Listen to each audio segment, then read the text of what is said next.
I want to give all honors and glories and praises to Yahweh, Bahashim Yahweh Shai, Bahashim Kodash, Yahweh, which is the one true name of the Heavenly Father, Yahweh Shai, who the world ignorantly calls Jesus Christ, but his one true name is Yahweh Shai, Bahashim, meaning coming in the name. Ba means coming in, Ha means the, Shah means name, Rakah means spirit, Kodash means holy.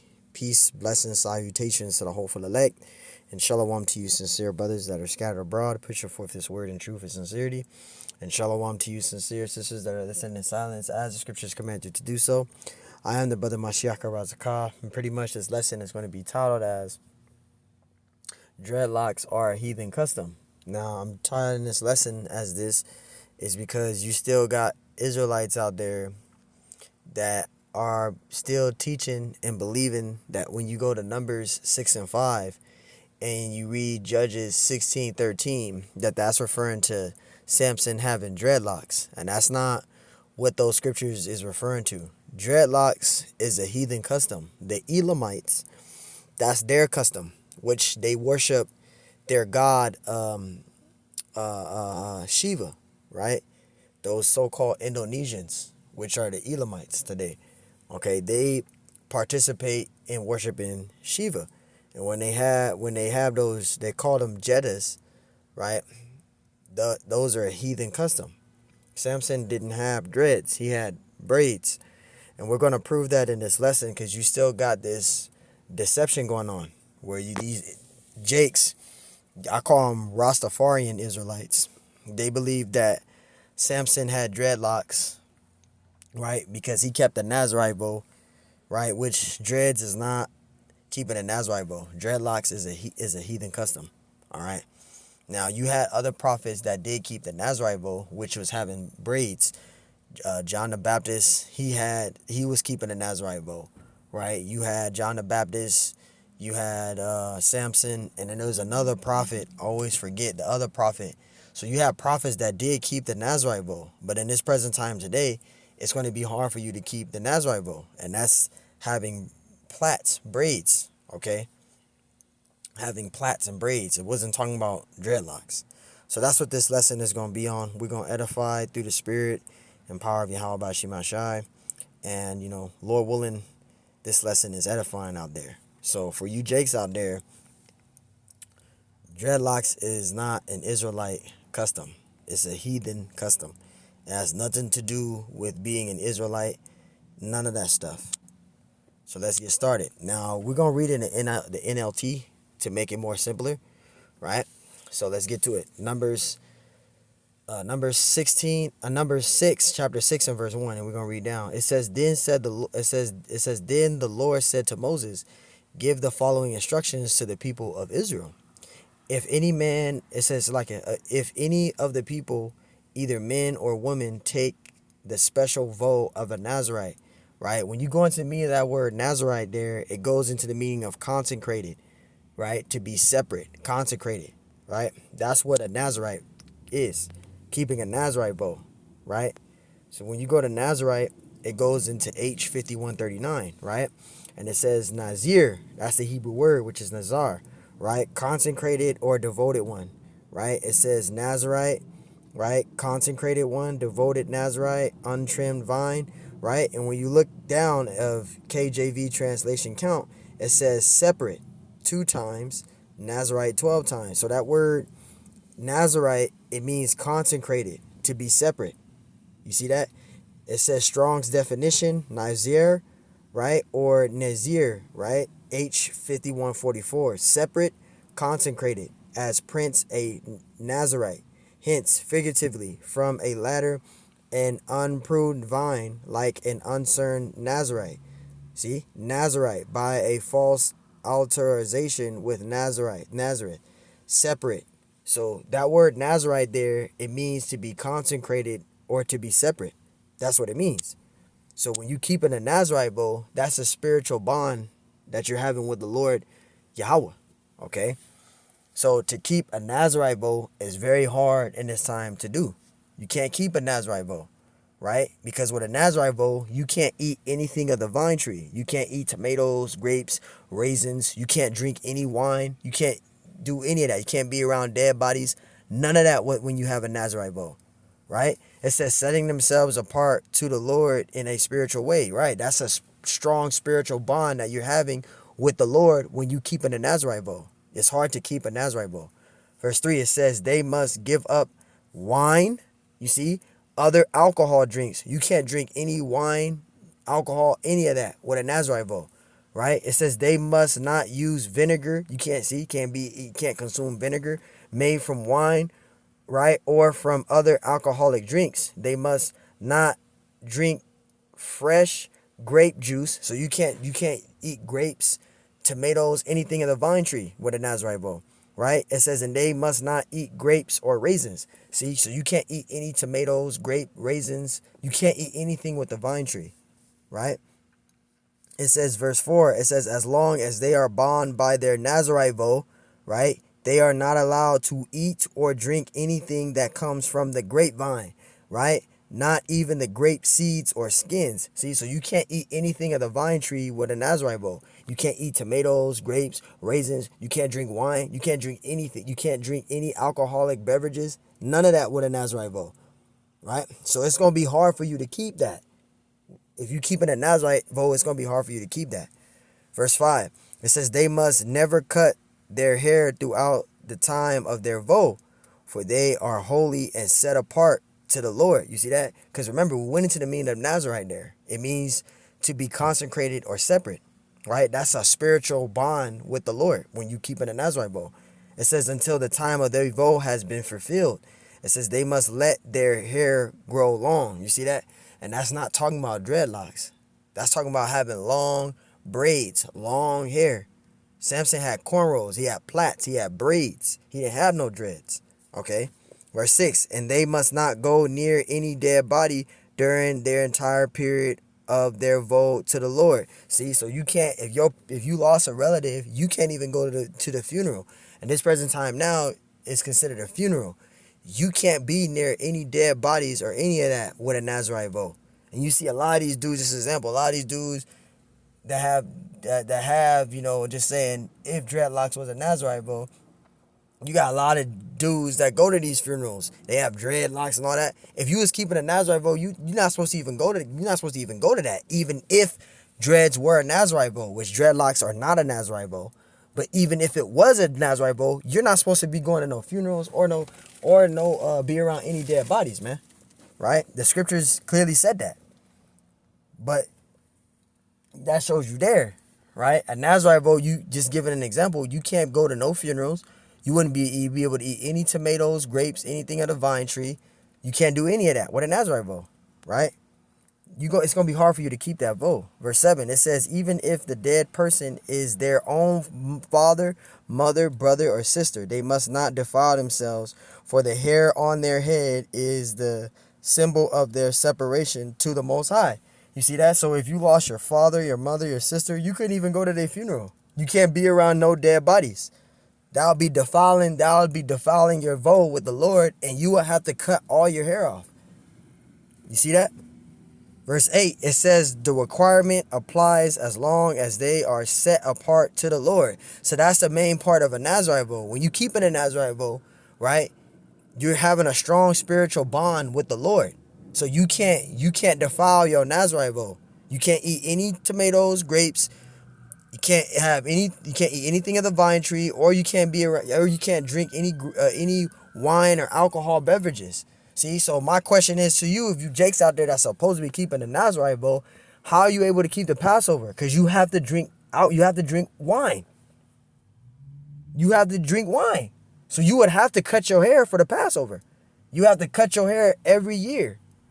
Because the Passover is the new year. So you would have to cut your hair every year. You see that? So you ain't going to be able to keep no Nazarite vow. But again, dreadlocks is the main point. Dreadlocks is not an Israelite custom. That's a heathen custom. If you are a Rastafarian Israelite, you better cut them shits off because it ain't got nothing to do with being an Israelite. That's a heathen custom. Numbers 6 and 9. If someone falls dead beside them, look, with a Nazarite vow, if somebody falls dead beside them, it says the hair they have dedicated will be defiled. So if somebody died beside them, and they keeping a Nazarite vow, you will have to cut your hair, right? Look, it says they must wait for 7 days and then shaving their heads. If somebody died right beside you, you would have to wait 7 days and then cut your hair off. Because you just defiled your Nazarite vow with the Lord. It's hard to keep a Nazarite vow, right? And it says wait for 7 days and then shave their heads. It says then they will be cleansed from their defilement. You see that? So you can't be around no dead bodies. You can't drink any wine, any alcohol beverages, right? You can't eat anything of the vine tree, tomatoes, grapes. You can't eat any of those things, and you can't be around no dead bodies. You see that? And if someone was to die right beside you, you would have to wait 7 days and cut your hair off. Verse 10, it says, on the 8th day, they must bring, see, so you would have to bring these things for that, because this would be a sacrifice you would have to do now. It says, on the 8th day, they must bring 2 doves or 2 young pigeons to the priest at the entrance of the tabernacle. The priest will offer one of the birds for a sin offering, because that's pretty much a sin. You broke the Nazarite vow, right? And it says, and the other for a burnt offering. In this way, he will purify them from the guilt they incurred through contact with the dead body. It says, then they must reaffirm their commitment and let their hair begin to grow again. So they have to cut all their hair off. You see that? With a Nazarite vow. It says the days of their vow that were completed before their defilement are no longer count. It don't count because you defiled the vow. It says they must rededicate themselves to the Lord as a Nazarite for the full term of their vow. And each must bring 1-year-old male lamb for a guilt offering, right? Because you would do animal sacrifices for sins. We don't do that no more. But during that time, they had to do these things, right? These were the things for the sacrifices, for the completion of for remissions of sins back then.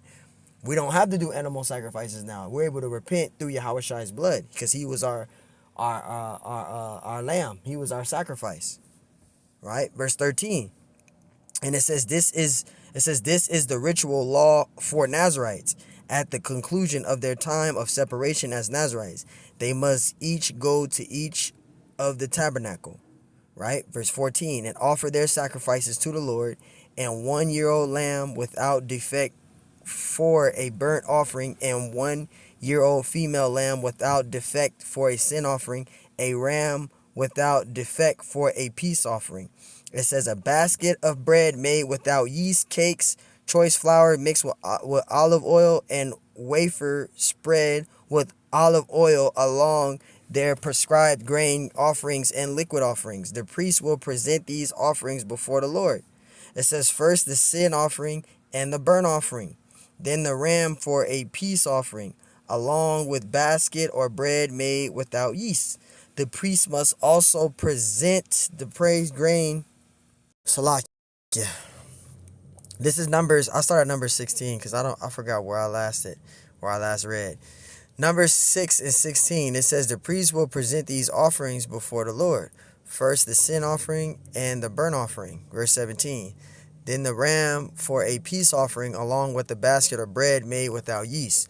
The priest must also present the prescribed grain of offering and liquid offering to the Lord. It says then the Nazarites, right? Then the Nazarites will shave their heads at the entrance of the tabernacle. They would take the hair that had been dedicated and place it on the fire beneath the peace offering. So they would cut their hair, right? They would shave their heads, and they will put it into the furnace for it to burn the hair, right? It says and place it on a fire beneath, and it says fire beneath the peace offering sacrifice. After the Nazarite's head has been shaven, right? It says the priest will take for each of them the boiled shoulder of the ram, and he will take from the basket a cake and a wafer made without yeast. It says he will put them all into the Nazarite's hand. Then the priest will lift them up as a special offering before the Lord. It says these are holy portions for the priest, along with the breast of the special offering and the thigh of the sacred offering that are lifted up before the Lord. After this ceremony, the Nazarites may again drink wine. And you see that? Drink wine. Because their hair is cut. So they can drink wine now. It says it right there. You see that? It says, live up before the Lord. After this ceremony, the Nazarites may drink again. It says the Nazarites may again drink wine because their hair is cut. Because they start a whole new vow, right? Verse 21, it says, this is the ritual law of the Nazarites. You see that? Who vow to bring these offerings to the Lord.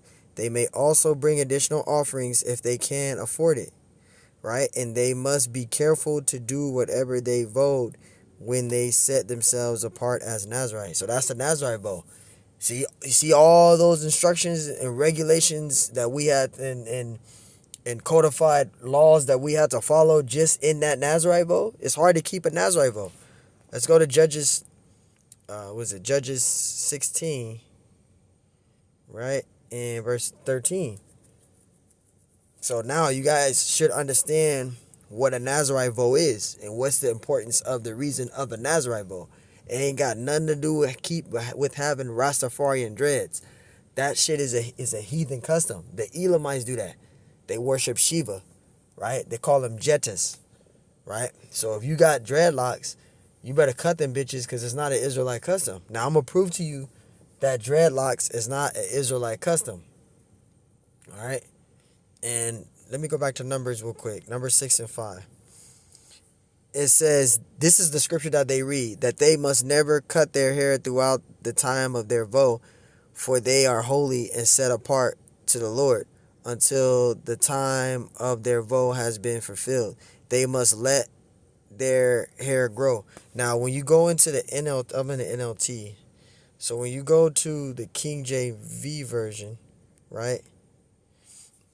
Numbers 6 and 5, it says, all the days of a vow of his separation, there shall no razor come upon his head until the days be fulfilled in the which he separateth himself unto the Lord. He shall be holy and shall let the locks of his head grow. So people will read this scripture here and say, see, Samson had dreadlocks. But what they fail to realize is when you read about those locks there, that's talking about him having braids. That's not talking about having plaits. Let's prove it.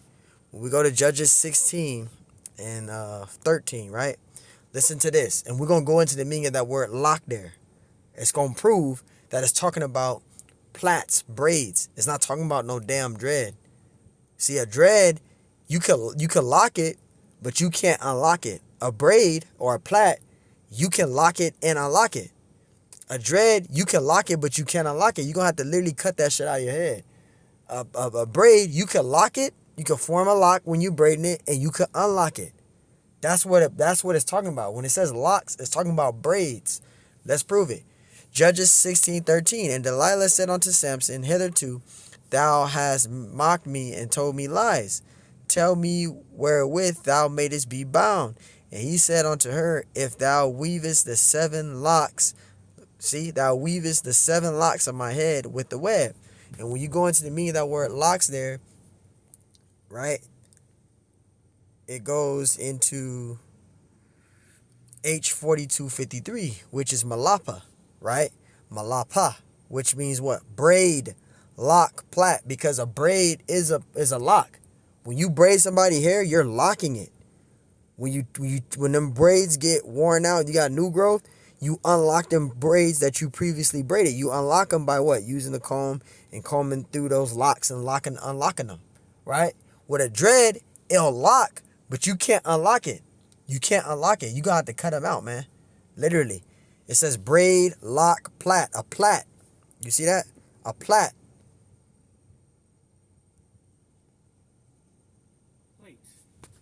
Right? A plait.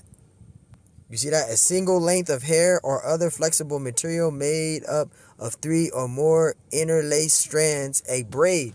And when you look at braids, bear with me. You see that? This is what Samson had. He had braids. Like this. Braids. Perfect example right here. Braids. This is what Samson had. He had braids. Plaits. Braids. Right here. Perfect example. Braids. You see that? He didn't have no goddamn dreadlocks. He had braids. Something like this. This is what Samson had. Braids. It's showing females in here, but it had braids. This is what Samson had right here. Braids. You see that? Braids. Plaits. Cornrows. That's what he had. Cornrows. This right here. That's what he had. He didn't have no goddamn... This is perfect right here. This is what Samson had. Plaits. Braids. Cornrows. That's what he had. He didn't have no goddamn dreadlock. Dreadlocks is a heathen custom. Alright? So there you go. See that? Braid, plait, right? Let's go to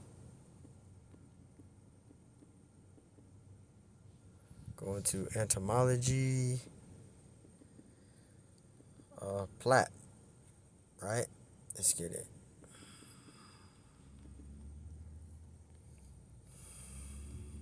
Let's see if I can get it.